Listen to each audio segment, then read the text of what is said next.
মৌমিতা সরকার, বিদ্যালয়ের ছাত্র স্মিত বর্মন এবং সবাইকে করতালি দেওয়ার জন্য অনুরোধ করছি।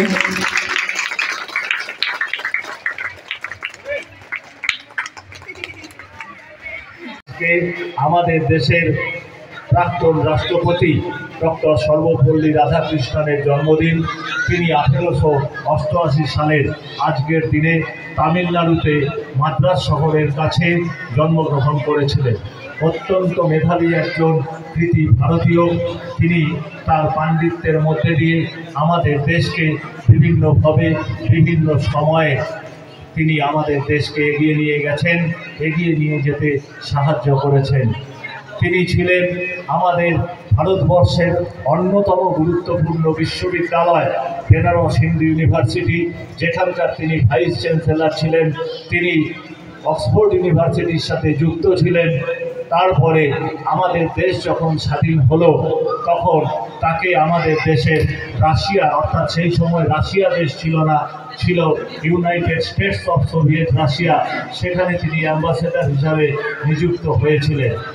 আমাদের সেই সময়কার ভারতবর্ষের প্রথম প্রধানমন্ত্রী, আমাদের সকলের শ্রদ্ধেয় পণ্ডিত জওহরলাল নেহেরু আমাদের দেশের আগামী দিনের শিক্ষা ব্যবস্থা কেমন হবে, কিভাবে আমাদের দেশের প্রাথমিক থেকে উচ্চ শিক্ষা, এই রকম একটা দেশ আমাদের নতুনভাবে আমরা 200 বছর পরাধীনতা থেকে মুক্ত হয়ে যখন স্বাধীন হলাম, আমাদের যে শিক্ষা ব্যবস্থা সেটা আগামী দিনে কীভাবে আরও উন্নত হবে তার জন্য একটা শিক্ষা কমিশন গঠন করেছিলেন, যার নেতৃত্বে ছিলেন ডক্টর রাধাকৃষ্ণন।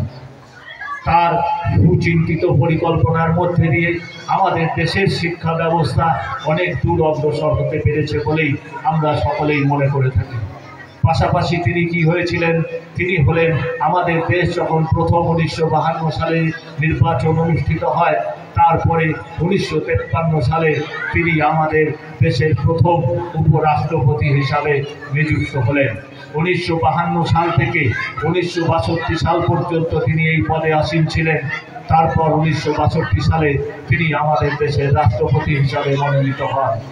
এই রকম একজন শ্রদ্ধেয় মানুষ, যার অসংখ্য কোনো ছাত্রছাত্রী গোটা ভারতবর্ষের বিভিন্ন প্রান্তে ছড়িয়ে ছিটিয়ে ছিল, তারা তখন তাদের মাস্টারমশাই আমাদের দেশের প্রথম নাগরিক রাষ্ট্রপতির পদ পেয়েছেন, আনন্দে আপ্লুত হয়ে তারা তখন তাদের মাস্টারমশাইয়ের কাছে আবেদন করেছিল, স্যার আমরা এবছর আপনার জন্মদিন অত্যন্ত ধুমধাম করে পালন করতে চাই। তার উত্তরে সেই সময় ডক্টর সর্বপল্লী রাধাকৃষ্ণন বলেছিলেন যে আমার জন্মদিনকে তোমরা তখনই পালন করতে পারবে যদি তোমরা এই দিনটাকে জাতীয় শিক্ষক দিবস হিসাবে পালন করো। পরবর্তীকালে 1962 সালের আজকের দিন থেকেই আমাদের দেশে শিক্ষক দিবস পালিত হয়ে আসছে। এটাই হচ্ছে আমাদের দেশের শিক্ষক দিবস পালনের যেটুকু ঐতিহাসিক প্রেক্ষাপট, সেটা আমি বললাম। প্রজ্বলন হবে, প্রদীপ প্রজ্বলন করবেন আমাদের অতিথিগণ। তাদের সাহায্য করবে বিদ্যালয় শিক্ষক অসীম কুমার মণ্ডল মহাশয়।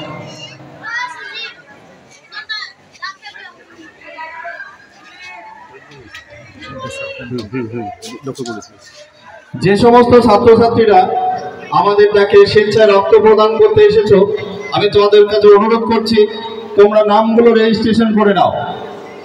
আমাদের ডাকে যে সমস্ত প্রাক্তন ছাত্রছাত্রীরা এবং আমাদের বিদ্যালয়ের আশেপাশের যারা আছেন, তারা যারা স্বেচ্ছায় রক্ত প্রদান করবেন, আমাদের পাশের ঘরে ডাক্তারবাবুরা এসে গেছেন, আমি তাদেরকে অনুরোধ করব তোমরা গিয়ে সেখানে নামগুলো রেজিস্ট্রেশন করে নাও।